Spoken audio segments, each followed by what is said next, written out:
Well, welcome everyone to another workshop here at the test camp. This is Test Prep Civics. So let's go ahead and discuss how learning and practicing test skills will empower your test confidence. Now, those of you joining us live online this afternoon, you're welcome to contribute your comments anytime, and we'll try to get to as many as possible during the discussion sessions. And if you're joining us directly on demand through the Test Camp YouTube channel, well, welcome to you too. Of course, you can pause or restart or replay that video anytime, so you have a little bit of an advantage. Now today, you're joining the Test Prep series. This focuses on single subjects for standardized tests.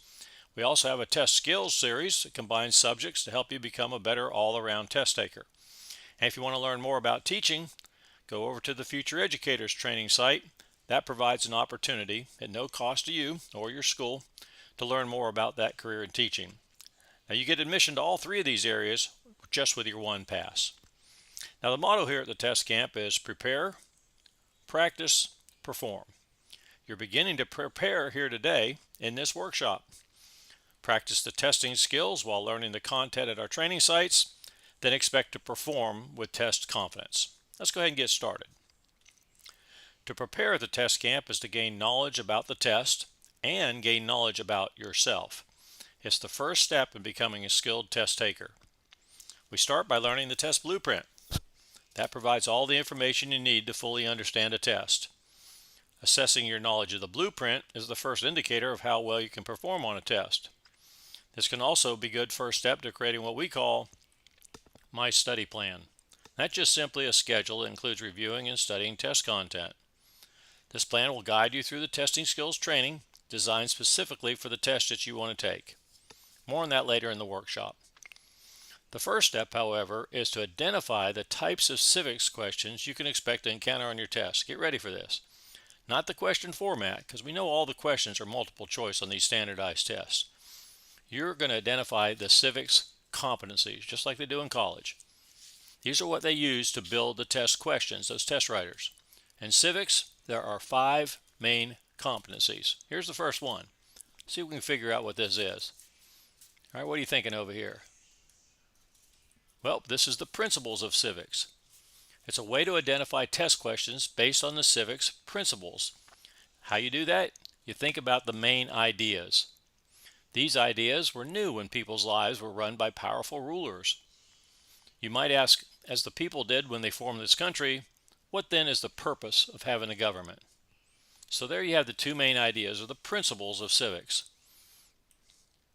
Okay, in this workshop, we're going to be doing some work. That's why it's called a workshop. And I see many of you are taking notes. Some of you asking questions. Good for you.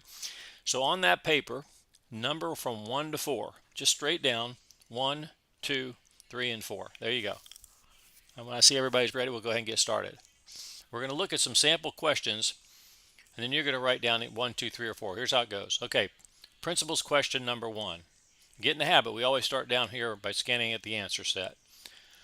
Gettysburg Address, Declaration of Independence, U.S. Constitution, Federalist Papers. All right, well, so what do these answers have in common? Over here. Yeah, go ahead. I'll repeat for the people listening in. Right, they're all papers, or what's that? No, documents, right, historical documents. So why are they on a civics test? Okay, back over there again. Go ahead. You said because they're... Okay, because that's where we got our principles from. That's how we propose the principles or the values of having a new government, the ideas of having a new government. Very good, thanks. Okay, so now what we do is we go up there and we read through what's called the stem of a question. All right, we look for important key words and phrases up here. You see why this question is related to principles? Okay, it says it right there, doesn't it? The concept is equality for all people. Didn't used to be that way. All right, so next what we do is we eliminate the worst answer down there at the bottom. I'm going to choose to eliminate Gettysburg Address. That came later in history than the other 3. So on your paper, number 1, write one of these words. Okay, we're not writing the answer. Write one of these words. Yes, you're absolutely confident that you could get this right. If we had to take this question right now, you're confident you could do it. Yes. Maybe you're not sure. Maybe your answer would be correct. Maybe not. That's all right. Or no, this is just something you're not too sure about right now. Right? So you're likely to just go ahead and take a guess. That's great. All right, let's do another one of these. Going to do 4 of these. All right, principal question number 2. Again, we start at the answer set. Then we look for words or phrases up there in the question. All right, so you see the word principle. All right, so we're going to go ahead and we're going to eliminate the worst answer or the worst answers. All right, what do you think? Rule of law, freedom of religion, Bill of Rights, right to bear arms. Which is the least likely to be the correct answer? Okay, back over here. Go ahead. I agree, that probably is. So on your paper, number 2, we'll see. We're not going for the answer here today. We just want to see how confident you are. So write one of these 3 words again. We're going to write down either yes, you are confident, maybe you're somewhat confident, or no, you're going to be making a guess. Okay? Yeah, go ahead. Back here. You think that the rule of law is the correct answer on this one? Okay, that's fine. Well, if so, that would mean that this question was built on the competency principles, wouldn't it? Okay, so did everybody get that down? You either wrote yes, maybe, or no. Not the right answer. Yes, maybe, or no. All right, starting at the bottom, let's do another one of these. Compare, protect, explain, or test. Now let's go up there to the question. Looking for a key phrase. That's right, there you go, role of government. So we're going to eliminate at least one wrong answer. Try that on your own. And then be honest with yourself. That's right, this is question number 3. So you got a yes, a maybe, or a no for question 3. All right, here we go to the next one. You're on your own now. Start at the bottom.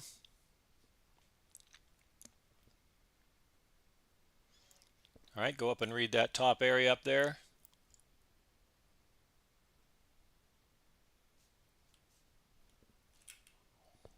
Number 4, yes, maybe, or no. All right, let's stay honest with ourselves here now. That's what we need to do in the test skills training. How would you perform if you were scheduled to take a civics test today based only on the principles of civics? How well do you know the values and ideals of a democratic government? All right, so how are we going to figure that out? Well, how many times did you say yes? How many times did you say maybe? And how many times did you say no? All right, that's how we figure it out. So I'm just asking real quick here, how many people have at least twice that you said yes? Just twice. A couple of you did? Good. But most of us didn't. I like that. You're being honest. Very good. Well, here's a test information guide description. Let's take a look at this one now. This is the second one. What do you think this competency is? What are they talking about here? Go ahead, over here. History. There you go. That's a good title. However, what they call it is the evolution, or the history, or the evolution. Evolution is a little different, isn't it? Probably to avoid confusion with the U.S. or world history, they didn't want to say history, but how civics has evolved, right, from its beginnings, how it's grown, how it's changed. This competency focuses on the origin and the development that we just talked about in the last section. All right, test questions are related to individuals, the groups, and events, and the documents, like we talked about earlier, the historical documents, all related to the evolution of civics. So let's look at some sample questions. So go ahead, number your paper again. There you go, yes, 1 through 4. Thanks. All right, everybody's ready? All right, so you know where to start on this one. Scan the answer set down there. Franklin, Locke, Rousseau, Montesquieu. Now up to the question. Any keywords or phrases that might provide a clue? Yes, go ahead, right over here. What are you thinking? I'll repeat for the people listening in. French. Okay, well, how is that helpful? Yeah, because right. I'll repeat that. Yeah, if you don't know the answer, you know that those are French names, right? So there you go. So you could eliminate it. What? Benjamin Franklin. Let me go ahead and do that one. And you could eliminate John Locke. There you go. Okay, don't forget, this is number 1. We're not looking for the right answer. You're going to write down yes. You're pretty sure. Maybe. Or no. Kind of cheated on that one and got you a little closer to the answer. All right, so question number 2. This is a question about groups. All right. Start at the bottom.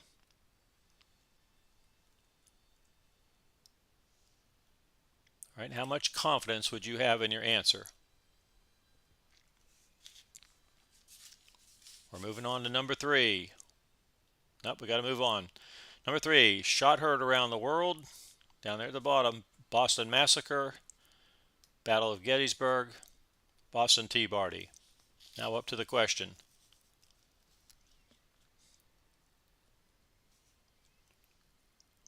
And mark your level of confidence here. That was number 3. We're moving on to number 4. George Washington, Payne, Lincoln, and Henry. Do you know these people? Up to the top. And your level of confidence. All right, see how many honest people we have here. How would you perform if you were scheduled to take a civics test based only on evolution? How well do you know the individuals, the groups, the events, and the documents that led to creating our democratic government, right? So how many had at least 2 right that time? At least 2? How about 3? Did anybody have 4 out of 4? Nobody. Good. Again, some honest people here. Good for you. All right, as you can see here, level 1 training over at the test camp in your training sites, that includes exercises and activities based on just these 2 first competencies, principles and evolutions. All right, so we've been very honest about this today. I don't think anybody had 4 out of 4 on either one of these, did we? Oh, you had 4 on one of them, but not. Okay. Well, if we added these together, let's see, add these together. Who would have had 4 if you added them together? Okay, pretty much everybody, because you had like a 3 and a 1. Okay. How would you have a 5? Anybody have a 5 or better if you added them both? How about a 6? Couple 6s. How about a 7? Nobody. Okay, good. Nobody higher than a 6. Well, 6 correct answers. That's usually about what you need on this kind of test. So that's a good way to mark this. If you can get 3 out of 4, or in this case 6 out of 8, you're usually going to do pretty good on a standardized test. All right, so let's talk about that for a minute. Now that you had a little bit of background in this, what does it mean to be confident or to have confidence? Right? What is y'all's definition for that? And what's the opposite? What's the opposite of having confidence? And what does your level of confidence tell you about studying if you want to get ready for an end-of-year civics test? We'll return as a group in just a couple minutes, hear what everybody had to say. Hey, welcome. If you're here with us live online, share your thoughts. We're going to include them in the discussion. And if you're watching this pre-recorded workshop on demand, you might want to pause the recording and do a little self-reflection here too.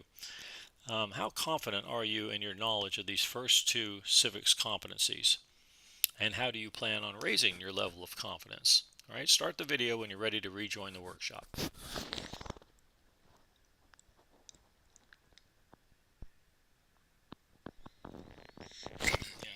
Okay, so everybody, welcome back up here. What was the main point of the discussion over here in this group? I'll repeat it for the folks listening in. So you haven't taken many civics courses before. Any civics courses. Okay, well that certainly would impact your level of confidence and of course your test results too. How many here have taken a civics course? Wow, so less than half of us. All right, good question. I'm going to repeat it for everyone who's listening in. Right, we're not talking about just any social studies course like U.S. history or world history. Now, we have a training site for that too. That's Test Prep Social Studies. And civics is one of the 5 areas in social studies. Right, but only 2 of us here in this whole room have ever had a civics. Okay, 3 of us have ever had a civics course. Isn't that something? Well, later during the workshop, we'll discuss resources for raising your level of confidence. How to study for civics. You're going to love that. All right, so level 2 training adds exercise and activities for the next competency, all right, which is going to be government. All right, do any of you know who this guy is? Have you ever seen this guy before? He's from a TV show for kids. It's kind of old, called Schoolhouse Rock. Yeah, that's his name is Bill. He's look it up sometime. Let's see, what could you do a Google search on? Just say I'm just a Bill. You'll find it. Okay, I'm just a Bill for the video. It's real cute. About 3 minutes long. All right, and here's the test information guide for the definition of government. The test questions are constructed on the systems of government, the processes, like how a bill becomes a law. Bill's going to tell you about that. Another area is the courts. That's one of the three branches of government. And then the services the government provides. What a government can do for the people. All right, so again, let's number 1 to 4. Let's work through 4 sample questions based on this competency. We're going to call this government. Everybody ready? Got 4 down?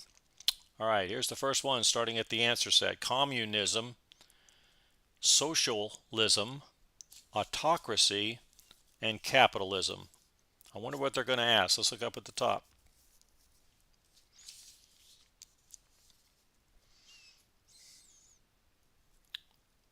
Do you think you could eliminate at least one answer?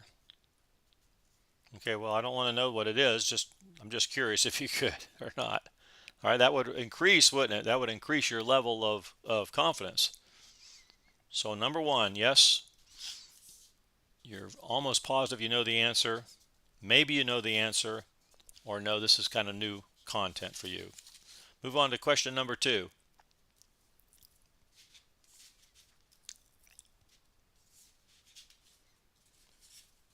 Okay, you know the routine.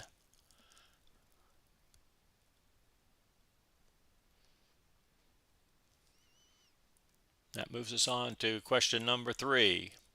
Initiative, petition, survey, referendum. Now here's the test. This is why it's blocked off at the top. It's how we do it in college. Could you explain each of these concepts down here, like if you had to explain it to a 4th grader? Can you explain what initiative means? Do you have a working definition for all 4? If not, that's a great place to start. Okay, any ideas about what this question might ask about? Yes, go ahead over here. So you think it's just going to ask the definition? Okay, let's see if that's what it's going to do. Yep, looks like you're correct. A definition. All right, which answers might you eliminate now that you see that? All right, good. So your level of confidence.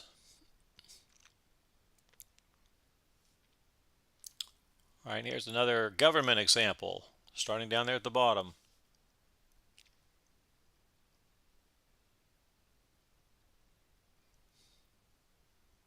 Not the answer, but your level of confidence. So that was a brief look at the competency government, which was added at level 2. So when you're going through, there's 4 levels over at the training center. You'll be at level 2. You'll have to deal with questions from all 3 of these. Yes, they're all mixed together. Yeah, especially on the test. There's separate quizzes, but the practice tests are mixed together. At level 3, we're going to add another competency. Can you imagine what else would be a civics? Principles, evolution, government, and politics. Here we go. So here's the description of this competency. And test questions are based on these concepts. So let's look at 4 sample questions, number 1 through 4 on your paper. Here comes politics question number 1. Announcement, declaration, a plank, and a platform. Have you heard of all these before? You know these terms? Let's go up to the question.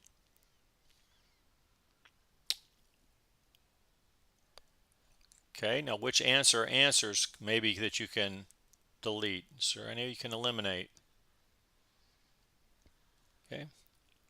Record your level of confidence for number 1. And we're moving on. Politics question number 2. Taller, wealthier, smarter, healthier. Up to the top.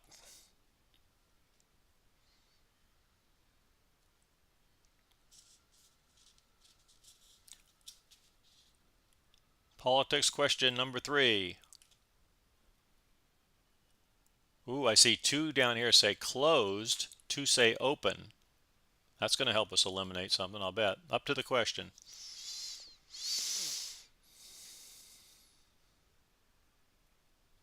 What do you think we're going to eliminate there? It says only members may vote. All right. Level of confidence. And politics question number 4. Scan the answer set.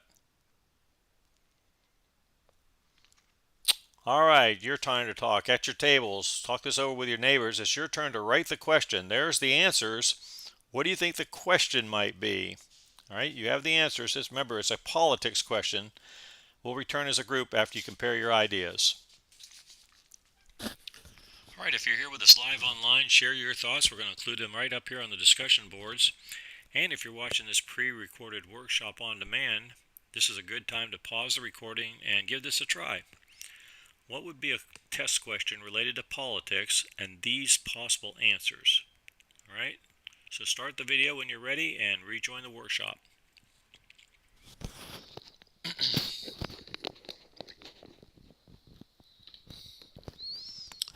Okay, we're back. You think you have it? Well, here's what the test writers put. All right, so you're pretty close, huh? Over here? How many had it pretty close? Yours too. Very good. All right, so what's your level of confidence you could answer this question then? Different story, right? Could you answer their question, not yours? And that was the last one, wasn't it? Okay, so that was politics. That was added at level 3 in the training center.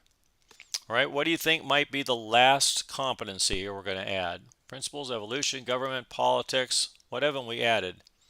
As a member of the United States, you are a what? A member. Yes, what is that called? Yes, there you go, a citizen. All right? So that's a definition of a citizen. However, the competency, when you take a civics test, is actually called citizenship. Do you see the difference between the two? All right, back at your tables again. Discuss the relationship between these two ideas. Did you know that half or less of the citizens even register to vote? And usually only half of those registered even make the effort to vote. Why do you think that is? Why do not people take their citizenship more seriously? What have you heard or what have you learned in school? We'll return as a group to discuss your thoughts and ideas about the difference between being a citizen and citizenship in just a few minutes. Hey, if you're here with us live online, share your thoughts. We're going to put them right up here on the discussion boards. And for those folks that joined us through this pre-recorded video, another good time for you to pause the recording and think this through. How is being a citizen different from the idea of citizenship? And who votes and who doesn't vote? What are your thoughts about this? Do you have any ideas about this? Just restart the video when you're ready to rejoin the workshop.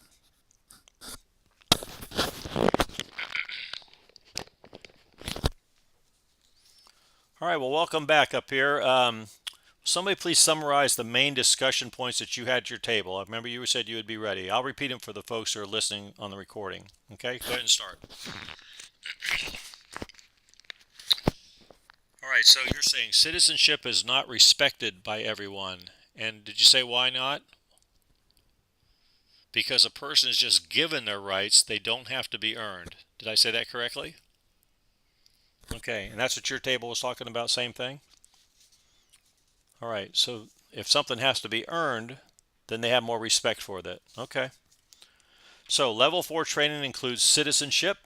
We just had a discussion about that, what the difference was between those two. So here again is that was the description that they had for both of them. And these are the four main ideas associated with that competency. So here's citizenship right here.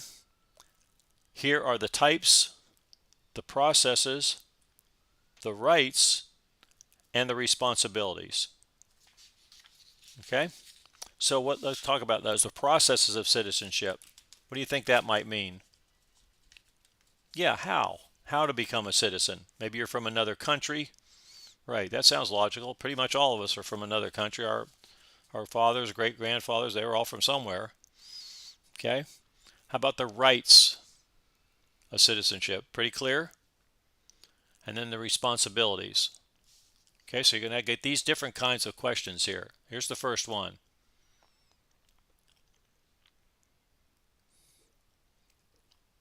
All right, can you spot the worst answer on here? Yes, number 1 to 4. There you go. This is number 1 for citizenship. Put in your level of confidence.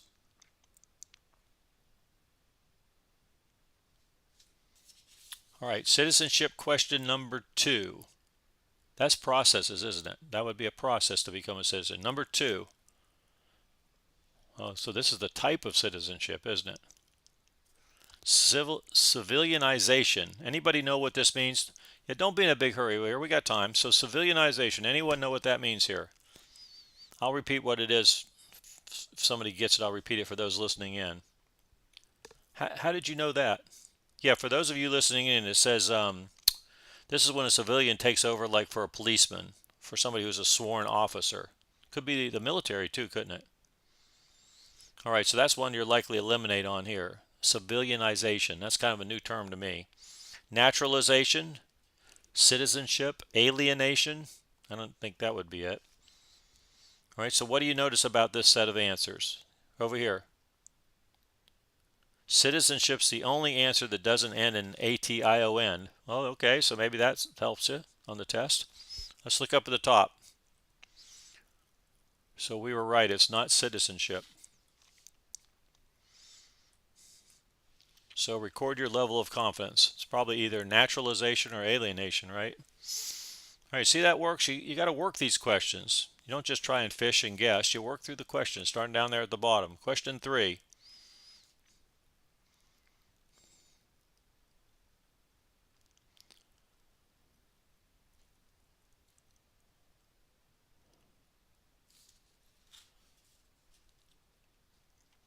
And the 4th citizenship question. Scrutiny. You know what this is? Scrutiny. Okay. Obligation, disruption, responsibility. Going up top, looking for a keyword or phrase.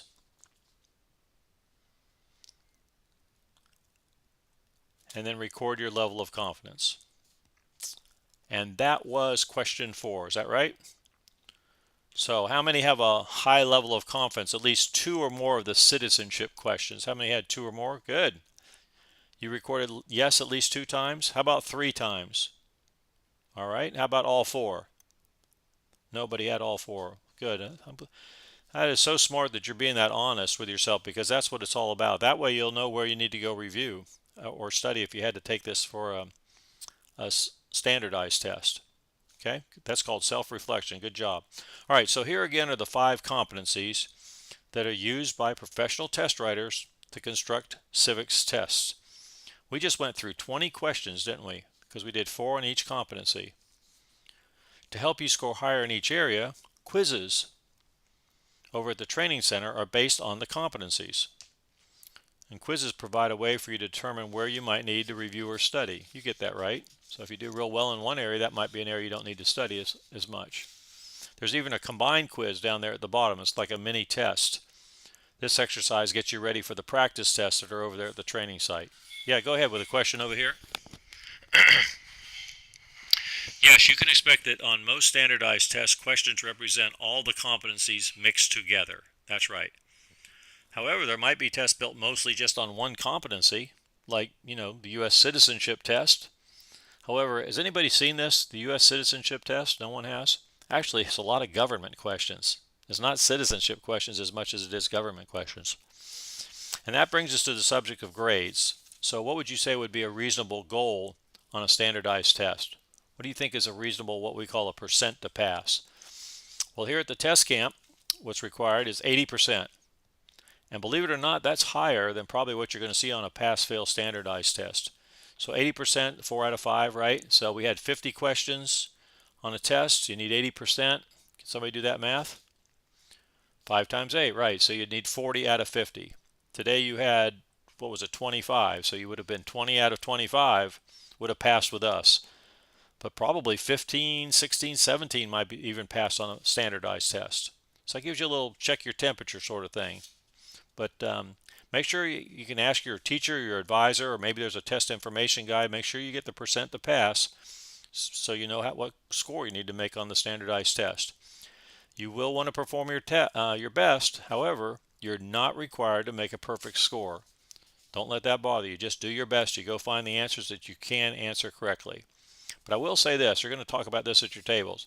If you're facing a civics test right now, based on only one of the competencies, 50 question test, you get to pick, but you get to pick the competency. Would it be on principles, evolution, government, politics, or citizenship? No right answer. Talk about it at your tables. Which would you choose?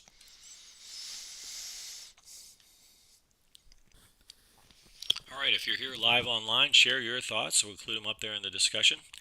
And if you're watching this pre-recorded on-demand video, pause the recording and do a little self-reflection too. Which would you choose? And how do you prepare for a standardized test? Maybe you start with the less challenging sections first, or do you go to the more challenging? All right, well, come back and join us. Restart the video anytime.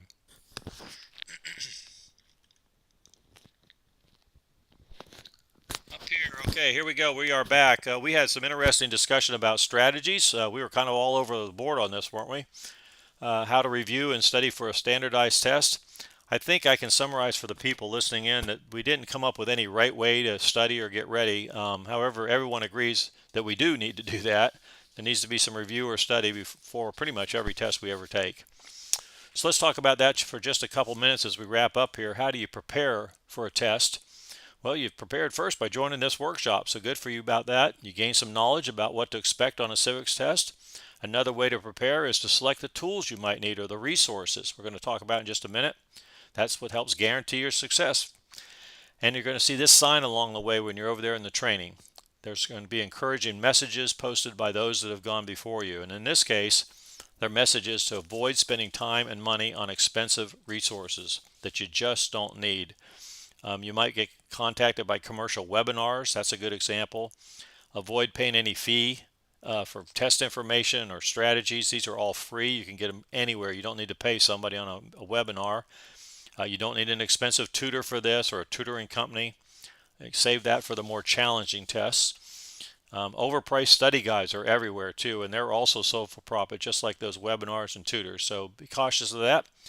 Many study guides available are either free or very inexpensive. And here's a place if you want to learn a more effective and inexpensive resource, textbooks. Now that you know the competencies being tested, and if you're serious about making a good grade on the score there, just go straight to the textbooks and find out where you need to review and study. Now in our My Resources area there over at the test site, here's all kinds of links there, pathways to up-to-date tools for your success. Again, many resources are either free or very inexpensive. I don't think there's anything on that whole page right there that costs anything. So there's plenty out there. Instead of investing time and money on resources and giving someone else, how about invest in yourself? Practice your test skills. Expect to gain confidence and personal independence. Your pass provides admission to all the training sites that you see up here. All right, we're going to start with My Test when you're over there. This is an activity that helps you check your understanding of the test blueprint that we just talked about and everything we discussed here today. You can also take a practice test before you start. All there at the My Test area. Okay, this is the test camp problem solving system. You should recognize that first step up there, don't you? Activity 2, we've been doing a little of that today. You identify the type of question by the competency. Then there's the quizzes and tests. This provides an opportunity to practice your test skills while assessing your test content knowledge. The quizzes are based on what? What do they call these? The competencies, right? Questions and answers are changed randomly on each attempt, and so do the answers, right? So you're not getting the same ones over and over again, and the same for our tests. They're constructed with features like you can expect on a standardized test on a computer. So as you complete the training activities, you can even earn points toward a professional test certificate, and that's going to guarantee your success. We'll talk a little bit about that in some of the other workshops and when you come over to the training site. Then you can expect to perform with confidence. That's a confidence that comes from the knowledge and skills that you earned during the training. All right, let's get started.